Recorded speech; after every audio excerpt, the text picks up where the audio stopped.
Hello दोस्तों, स्वागत है आप लोग का आर्यम एकेडमी में। तो दोस्तों हम आज आपके लिए लेकर आए एसएससी जीडी में दोस्तों सारे क्वेश्चन प्रीवियस ईयर है। और जो आज का सेशन होगा, जैसा कि थंबनेल में दिखाया गया था कि भूगोल का सेशन है दोस्तों, मैं भूगोल में आपके लिए 50 प्लस क्वेश्चन लेकर आया हूं और सारे क्वेश्चन प्रीवियस ईयर है।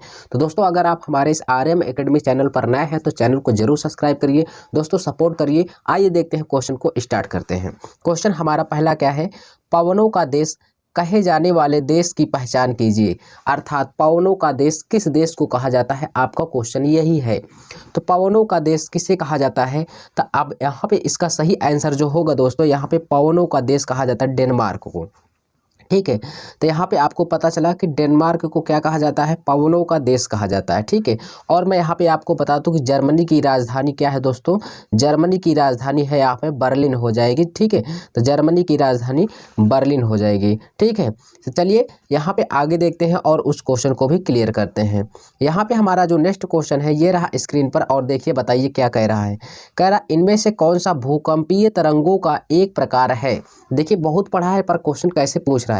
तो भूकंपीय तरंगों का एक प्रकार है, तो इस क्वेश्चन का सही जवाब होगा दोस्तों पीएसएलवी होता है। ठीक है, मैं आपको तरंग के नाम बता दूं, यानी भूकंप के। तो यहाँ पे 3 तरंग होती हैं, PSLV। ठीक है ना, सॉरी यहाँ पे PSL होती हैं। ठीक, यहाँ पे 3 तरंग होती हैं। ठीक, यहाँ पे 3 तरंग होती हैं, तो यहाँ पे भी नहीं होता है, PSL होता है। ठीक, चलिए आगे देखते हैं। और अगला क्वेश्चन जो है हमारा क्या है, वो कह रहा है कौन सा जल निकाय भारत को पश्चिम दिशा में घेरता है। अब ध्यान से जरा देखिए दोस्तों, अगर मैं भारत को बनाऊँ तो भारत का हिस्सा कुछ पार्ट में मैपिंग में ऐसे ही बन जाता है। ठीक है ना, तो यहाँ पे ऐसे ही बनता है भारत। तो बताओ, ये है आपका पूर्व। ठीक है, ये पूर्व है, ये ही है पश्चिम। तो पश्चिम में तो दोस्तों यहाँ पे क्या है, इधर क्या है, यहाँ पे अगर देखें तो इधर अरब सागर है। कौन सागर है भाई, अरब सागर है। और यहाँ पे आपका क्या है, हिंद महासागर है। और इधर क्या है भाई, बंगाल की खाड़ी है। तो यहाँ पे बताइए इसका सही जवाब क्या होगा दोस्तों। तो यहाँ पे अरब सागर ही तो घेरा है ना दोस्तों पश्चिम की ओर, बताइए। तो यहाँ पे हमारा क्या हो जाएगा, डी ऑप्शन करेक्ट हो जाएगा। तो अर्थात यहाँ पे जो होगा आंसर डी ऑप्शन हो जाएगा। इस क्वेश्चन का 53 का डी ऑप्शन करेक्ट होगा। तो चलिए आगे देखते हैं अगला क्वेश्चन। ठीक है, आइए यहाँ पे देखते हैं अगला क्वेश्चन। ये रहा हमारा, कह रहा है कि यदि मृदा में सूक्ष्म कणों का अनुपात अपेक्षाकृत अधिक होता है तो इसे कौन सी मृदा कहा जाता है। तो इसे दोस्तों मृणमय मृदा कहा जाता है। अर्थात ए ऑप्शन करेक्ट हो जाएगा। ठीक है भाई, इस क्वेश्चन का आंसर क्या होगा, ए ऑप्शन करेक्ट होगा। नेक्स्ट क्वेश्चन देखते हैं, और ये क्या कह रहा है, कौन सी योजना गैर प्रमुख बंदरगाह और प्रमुख बंदरगाहों की कनेक्टिविटी सहित तटीय सीमा क्षेत्रों के साथ राज्य सड़कों के विकास के लिए प्रस्तावित की गई है। पढ़ लीजिए, बहुत ही अच्छा क्वेश्चन है। ठीक है, तो यहाँ पे आपका जो सही आंसर होगा दोस्तों, ये ऑप्शन आपके सामने दिया गया है, बताइए। तो इस क्वेश्चन का जो सही जवाब होगा, मैं आपको बता देना चाहता हूँ कि यहाँ पे आपका आंसर हो जाएगा सागरमाला परियोजना, बी ऑप्शन करेक्ट होगा। ठीक है, नेक्स्ट क्वेश्चन है, अगला क्वेश्चन कह रहा है कि अंतः उष्णकटिबंधीय अभिसरण क्षेत्र में क्या होता है। तो यहाँ पे ये क्वेश्चन आप पढ़िए और क्या होता है आप इसका जवाब दीजिए। तो यहाँ पे मैं आपको दिखा दे रहा हूँ। ठीक है, तो यहाँ पे इसका सही जवाब हो जाएगा दोस्तों, यहाँ पे डी ऑप्शन करेक्ट हो जाएगा। क्या होगा, दक्षिण पूर्वी और उत्तर पूर्वी व्यापारिक पवनें अभिसरण करती हैं। तो यहाँ पे डी ऑप्शन करेक्ट हो जाएगा। चलिए अगला क्वेश्चन देखते हैं। और देखिए भूगोल है, लेकिन भूगोल में कैसे क्वेश्चन कितना अच्छा और था, बड़ा बड़ा आपको बना के यहाँ पे दिखाया गया, जिससे आप उसको पढ़ने में आपका समय खराब हो। तो आप अगर ऐसे क्वेश्चन करके नहीं जाएंगे तो क्या समझते हैं आपका क्वेश्चन हो पाएगा, नहीं हो पाएगा। तो चलिए क्वेश्चन कह रहा शक्ति ऊर्जा का सर्वाधिक दृश्य रूप जिसे प्रायः आधुनिक सभ्यता में प्रगति से पहचाना जाता है, सामान्यतः उसे क्या कहा जाता है। तो उसे क्या कहा जाता है दोस्तों, बताओ। तो ये आधुनिक सभ्यता में जो पाया गया है वो उसे जीवाश्म ईंधन कहेंगे कि कुछ उसे और कहेंगे। तो यहाँ पे सबको पता हो चल गया होगा कि उसे हम बिजली कहते हैं दोस्तों, बी ऑप्शन करेक्ट हो जाएगा। ठीक है, चलिए अगला क्वेश्चन देखते हैं हम लोग। अगला हमारा क्वेश्चन है, गर्म मौसम की ऋतु में पश्चिम बंगाल क्षेत्र में गरज के साथ भारी वर्षा की घटना को क्या कहते हैं। बहुत ही अच्छा क्वेश्चन है, पश्चिम बंगाल में। तो देखिए तो पश्चिम बंगाल में गरज के साथ भारी वर्षा की घटना को क्या कहते हैं? बहुत ही अच्छा क्वेश्चन है दोस्तों। तो यहाँ पे उसको कहा जाता है काल वैसाखी। ए ऑप्शन करेक्ट हो जाएगा, ठीक है। और मैं बता दूं लू जो है उत्तर भारत में सबसे ज़्यादा चलने वाली गर्म हवा है, ठीक है। तो यहाँ पे आप लोग जानते रहना, ठीक। चलिए आगे देखते हैं अगला। कह रहा है कि अगला क्वेश्चन, शीतकालीन वर्षा की कुल मात्रा को दिए गए स्थानीय नाम की पहचान कीजिए। तो शीतकालीन जो वर्षा होती है दोस्तों, उस मात्रा को स्थानीय नाम की पहचान कीजिए। उसे स्थानीय नाम से किस नाम से जानते हैं? तो यहाँ पे जो स्थानीय नाम होगा उसका महावट हो जाएगा। ए ऑप्शन करेक्ट होगा। और अगला क्वेश्चन जो दिया गया है स्क्रीन पर, ज्वालामुखी से निकलकर पृथ्वी की सतह पर फैलने वाले मैग्मा को क्या कहते हैं? तो दोस्तों उसे हम यहाँ पे आपको आंसर बता दें, लावा कहते हैं, ठीक है। अब मैं थोड़ा सा आपको बता दूं कि यहाँ पे जैसे ये हमारा है, ये पृथ्वी है और पृथ्वी के बीच में से ये हमारा ये क्या है कि ये जो पृथ्वी के अंदर जो द्रव है यहाँ पे जो द्रव भरा हुआ है, इन सब द्रव जो है ऐसे निकलता है, ऐसे करके निकलता है। तो यहाँ पे मैं आपको बता दूं ये छोटे भाग को हम लोग क्या नाम से जानते हैं? तो यहाँ पे हम इसको क्रेटर के नाम से जानते हैं। किस नाम से? क्रेटर के। और जब यही बड़ा रूप ले लेता है दोस्तों, तो इसे हम कार्लडेरा के नाम से जानते हैं। किस नाम से? कार्लडेरा के नाम से जानते हैं, जो आप लोग को पता होना चाहिए। क्रेटर और कार्लडेरा के नाम से हम लोग जानते हैं। और इसमें दोस्तों ये द्रव के रूप में अंदर पिघला हुआ जो द्रव है, इससे जब बाहर पृथ्वी से निकलता है तो इसे हम लावा कहते हैं। और जो पृथ्वी के अंदर द्रव के रूप में रहता है उसे हम मैग्मा कहते हैं। ये भी जानते रहना आप लोग, ठीक है। चलिए आगे देखते हैं अगले क्वेश्चन को और उसको भी क्लियर करते हैं। ये रहा हमारा अगला क्वेश्चन। देखिए क्या कह रहा है। कह रहा है कि तेज गड़गड़ाहट और बिजली के साथ अचानक लगातार होने वाली वर्षा को, यानी खूब तेज से गड़गड़ाता है और बिजली खूब तेज से चमकती है, अचानक और लगातार वर्षा होने लगती, उस वर्षा को क्या कहते हैं? बताइए। वर्षा तो आप लोगों ने बहुत ही देखा होगा दोस्तों। इस वर्षा को हम कहते हैं वर्षा ऋतु का प्रस्फोट, अर्थात अचानक तेजी से वर्षा हो उसे प्रस्फोट कहते हैं। डी ऑप्शन करेक्ट होगा। नेक्स्ट क्वेश्चन है, कह रहा कौन सी नदी अरब सागर में गिरती है? तो यहाँ पे है नर्मदा। कौन सी है? नर्मदा नदी दोस्तों, ये अरब सागर में गिरती है। तो यहाँ पे आपको पता ही हो गया होगा कि यहाँ पे सी ऑप्शन होगा। और मैं बता दूं यहाँ पे दो नदियाँ हैं जो अरब सागर में गिरती हैं। वो कौन सी नदियाँ हैं दोस्तों? याद कर लेना, यहाँ पे तान है। तान का मतलब यहाँ पे ताप्ती हो जाएगी, ना से नर्मदा है। ताप्ती और नर्मदा दोनों नदियाँ जो है दोस्तों, ता से ताप्ती ना से नर्मदा, दोनों नदियाँ जो है अरब सागर में जाके गिर जाती हैं, ठीक है ना। चलिए अगला क्वेश्चन देखते हैं। अगले क्वेश्चन को भी हम लोग क्लियर करते हैं। ये रहा हमारा अगला क्वेश्चन। ये रहा आपके सामने। कह रहा है कि एक अभ्यास है। कौन सा अभ्यास है आपको बताना है, जिसका उद्देश्य वैकल्पिक मौसम में एक से अधिक फसलों की खेती करना। तो इसको क्या कहा जाता है? तो यहाँ पे इसका आंसर हो जाएगा बहुविधि फसल खेती, ठीक है। ए ऑप्शन हमारा राइट होगा। चलिए नेक्स्ट क्वेश्चन देखते हैं। देखिए दोस्तों क्वेश्चन को वही देखेगा। अगर आपको ये क्वेश्चन पढ़ रहे हैं और आपको ऊब लग रही है ना दोस्तों, तो इसका मतलब आपने सही से पढ़ा नहीं होगा, या तो आपको सही से जानकारी नहीं होगी भूगोल के बारे में। क्योंकि देखिए क्वेश्चन का लेवल इस तरह है, 2023 का क्वेश्चन, तो सोचो 24 में कैसे और वर्जन का क्वेश्चन बना सकेगा, ठीक है। इसलिए आपको डीप में पढ़ने की जरूरत है। ऐसा नहीं कि ऑब्जेक्टिव छोटा छोटा क्वेश्चन रट लो। तो इसलिए आप बने रहिए दोस्तों, आपको अभ्यास हो जाएगा कैसा क्वेश्चन पेपर में आएगा। आइए यहाँ पे अगला क्वेश्चन क्या कह रहा है, उस स्थान को पहचानिए जहां उष्णकटिबंधीय तूफान उत्पन्न होते हैं। तो उष्णकटिबंधीय तूफान जो उत्पन्न होते हैं उसे हम कहते हैं यहाँ पे बंगाल की खाड़ी और हिंद महासागर, ठीक है। यहाँ पे जैसे आपका ये भारत होता है दोस्तों, यहाँ पे ऐसे, यहाँ पे देखिए ये हमारा हिंद महासागर है नीचे, और यहाँ पे ये बंगाल की खाड़ी है दोस्तों। तो यही दोनों के पार्टों में जो होता है दोस्तों, ये दक्षिणी सिरे में बंगाल की खाड़ी और हिंद महासागर में उष्णकटिबंधीय तूफान आते हैं। अगला क्वेश्चन देखते हैं हम लोग दोस्तों। ये रहा क्या क्वेश्चन में कह रहा है कि वे ज्वालामुखी जो बहुत लंबे समय से उद्गित नहीं हुए, यानी बहुत लंबे समय से यानी कई सालों तक अभी उद्गित नहीं हुए हैं, लेकिन भविष्य में उन्हें उद्गित हो सकते हैं। मतलब जो लंबे समय तक आज तक अभी हुए नहीं हैं, फिर हो सकते हैं, तो उसे हम कैसे ज्वालामुखी कहते हैं जानते हो दोस्तों? उसे ही हम प्रसुप्त ज्वालामुखी कहते हैं। जो प्रसुप्त का मतलब सोया हुआ है, अभी वो जब जाग जाए कुंभकर्ण की तरह, ठीक है ना। वो कुंभकर्ण तो ठीक था, वो 6 महीने सोता था, 6 महीने जागता था। ये तो पता नहीं कब से सो रहा है, अभी उठा नहीं, ठीक है। तो जो ज्वालामुखी लंबे समय तक अभी तक उठा नहीं है उसे हम प्रसुप्त कहेंगे।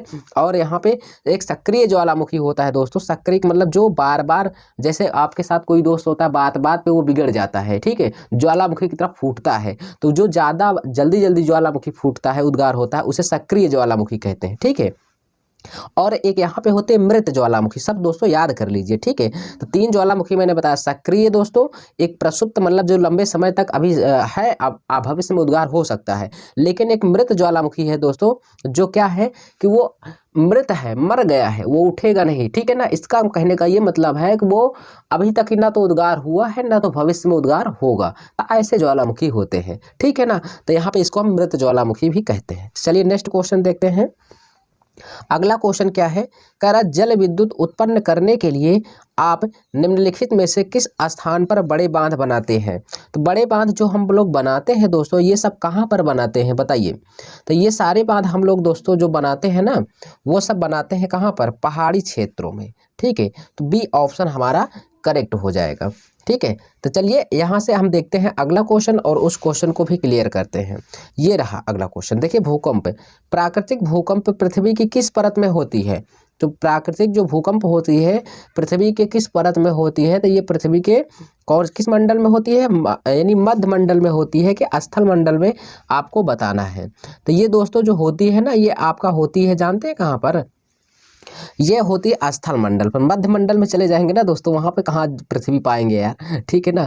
तो यहाँ पे हम लोग स्थल मंडल में, तो मंडल 5 होते हैं, ठीक है ना, ठीक, जानते रहना स्थल मंडल में। तो यहाँ पे सी ऑप्शन करेक्ट हो जाएगा। चलिए नेक्स्ट क्वेश्चन देखते हैं। ये रहा, तमिलनाडु में सर्दियों की बारिश के कारण होती है। तो देखिए तमिलनाडु में जो वर्षा होती है दोस्तों, देखिए दक्षिण का हिस्सा मैं बना रहा हूँ, तो यहाँ पे है केरल, यहाँ पे कौन है, केरल है, और यहीं पे है आपका तमिलनाडु, ये सिरा है तमिलनाडु। अब देखिए यहाँ पे वर्षा कैसे होती है, तो यहाँ पे जो वर्षा होती है दोस्तों, उत्तर पूर्वी व्यापारिक पवनों के द्वारा होती है। हाँ, उत्तर पूर्वी, आप लोग कहेंगे दोस्तों कैसे उत्तर पूर्वी, समझिए। अब यहाँ से ये जो होता है उत्तर पूर्वी व्यापारिक पवनों के द्वारा होती है, आप लोग जानते रहिए। अगला क्वेश्चन जो है दोस्तों, ये क्या कह रहा है, निम्नलिखित में से कौन सी नदी सिंधु नदी की सबसे बड़ी सहायक नदी है। तो सिंधु नदी की सबसे बड़ी और सहायक नदी है दोस्तों, ये ऐसी कौन सी नदी है, तो यहाँ पे हो जाएगा चिनाब नदी, ठीक है। तो चिनाब नदी है, तो यहाँ पे आप लोग इन सबको भी पता रखना चाहिए, बी ऑप्शन करेक्ट हो जाएगा, ठीक है ना।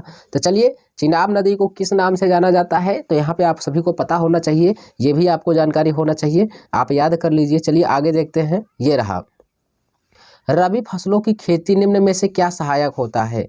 रबी फसल की खेती में क्या सहायक होता है, तो यहाँ पे दोस्तों, यहाँ पे हो जाएगा महावट, ठीक है ना, बी ऑप्शन करेक्ट होगा, जो आगे क्वेश्चन हम पढ़ा के आ चुके हैं, ठीक है। अगला क्वेश्चन देखते हैं, बहुत ही अच्छा क्वेश्चन है। क्या कह रहा है, कह रहा सेवरोय पहाड़ियाँ और जावड़ी पहाड़ियाँ स्थित है। तो कहाँ पर स्थित है, यही आपको बताना है दोस्तों, ठीक है। तो इस क्वेश्चन का ये आंसर तो नहीं होगा दोस्तों। नेक्स्ट क्वेश्चन पे चलते हैं, ऑप्शन पे देखते हैं। तो यहाँ पे हो जाएगा ये पूर्वी घाट, ठीक है ना।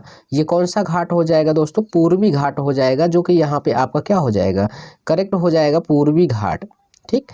यहाँ पे हमारा कौन सा आंसर हो जाएगा, चलिए मैं आपको बता दे रहा हूँ, बी ऑप्शन करेक्ट हो जाएगा, ठीक है। यहाँ पे आप लोग जानते रहिए भाई, यहाँ पे कौन सा होगा, बी ऑप्शन करेक्ट हो जाएगा, पूर्वी घाट के दक्षिण पूर्व में। चलिए नेक्स्ट क्वेश्चन देखते हैं, और अगला क्वेश्चन क्या कह रहा है, इसको भी हम लोग देखते हैं। पृथ्वी की सबसे बाहरी परत कौन सी है जो भूपटल पर तथा ऊपरी मेंटल से बनी है। यही आपको नहीं पता है दोस्तों, बोलिए आप सभी को बताइए कौन सा आंसर होगा इसका। तो इतने में तो आपको बता देना चाहिए दोस्तों।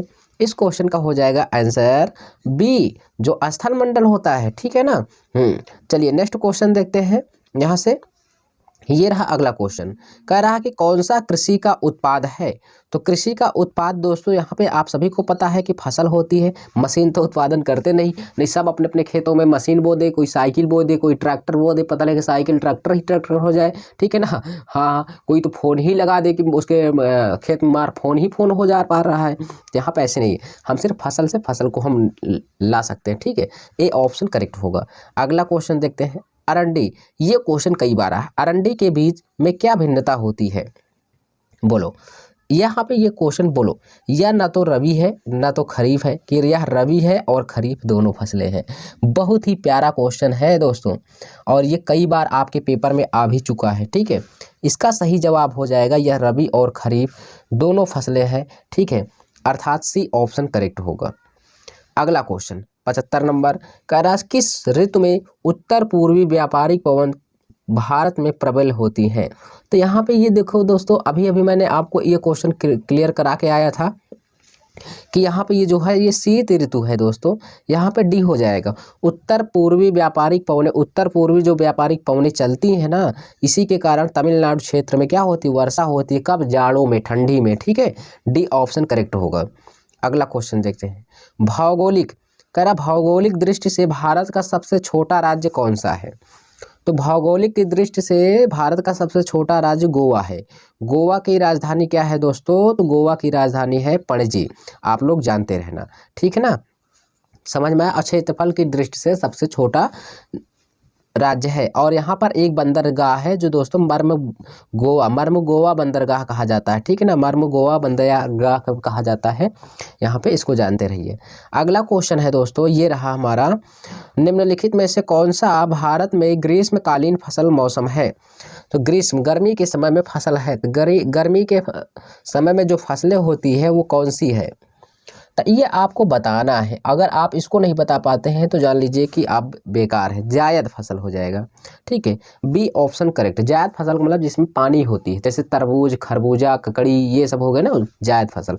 गन्ना नहीं आएगा, अपवाद में है दोस्तों। ठीक है, चलिए आगे देखते हैं। अगला क्वेश्चन है, उत्तर पूर्वी पवनें कहाँ से उत्पन्न होती है। तो उत्तर पूर्वी जो पवनें हैं दोस्तों, ये कहाँ से उत्पन्न होती है, जो तमिलनाडु के क्षेत्रों में वर्षा कराती है, और भारी वर्षा होती है, वो भी कब, शीत ऋतु में। तो ये होती हैं दोस्तों, ये कहाँ पर होती हैं, उत्तरी गोलार्ध के उपोष्ण कटिबंधीय उच्च दाब। ठीक है, सी ऑप्शन करेक्ट होगा। फिर से पढ़ लीजिए, ये क्वेश्चन बहुत इंपॉर्टेंट। देखिए शीत ऋतु से कितनी बार क्वेश्चन आ चुका है। ठीक है, चलिए अगला देखते हैं। ये क्वेश्चन कह रहा है कि देवप्रयाग में भागीरथी किससे मिलती है। भागीरथी दोस्तों देवप्रयाग में अलकनंदा से मिलती है। सी ऑप्शन करेक्ट होगा।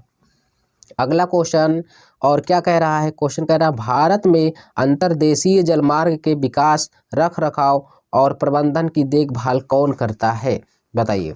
यहाँ पे दोस्तों ये ऑप्शन तो नहीं होंगे, और चलते हैं हम लोग नेक्स्ट ऑप्शन को देखते हैं और उस ऑप्शन को भी क्लियर करते हैं।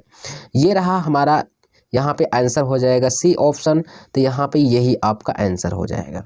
और अगला क्वेश्चन है दोस्तों, ये आपके सामने, आप इसको देखिए और इसको में पढ़िए।